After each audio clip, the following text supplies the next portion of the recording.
আসসালামু আলাইকুম। জানেন কখন মানুষ মোমবাতি জ্বালায়? যখন সে অন্ধকারে থাকে, যখন সে চোখে কিছু দেখতে পারে না, তখন সে মোমবাতিটা জ্বালায় আলোর জন্য। এই জিনিসটা খেয়াল করছেন কখনো?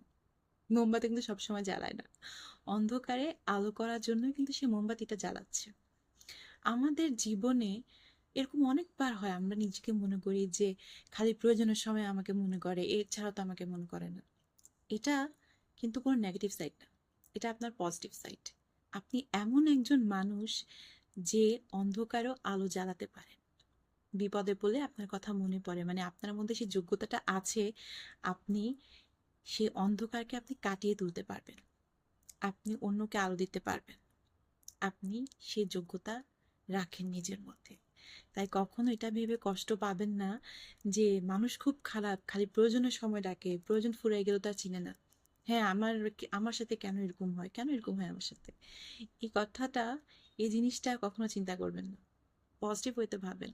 আপনি অনেক গুরুত্বপূর্ণ একজন মানুষ এবং আপনার মধ্যে সেই ক্ষমতা আছে, আপনি সেই সক্ষমতা রাখেন, আপনি অন্যজনকে তুলতে পারবেন। এটা কিন্তু সবার মধ্যে থাকে না। তাই নিজেকে কখনো ছোট ভাববেন না। আপনি ক্যাপাবল এবং আপনার মধ্যে সেই যোগ্যতা আছে যে আপনি অন্যকে আলো দিতে পারবেন। আপনার সাথে থাকা, আপনাকে পাওয়া তাদের ভাগ্য। বুঝতে পারছেন?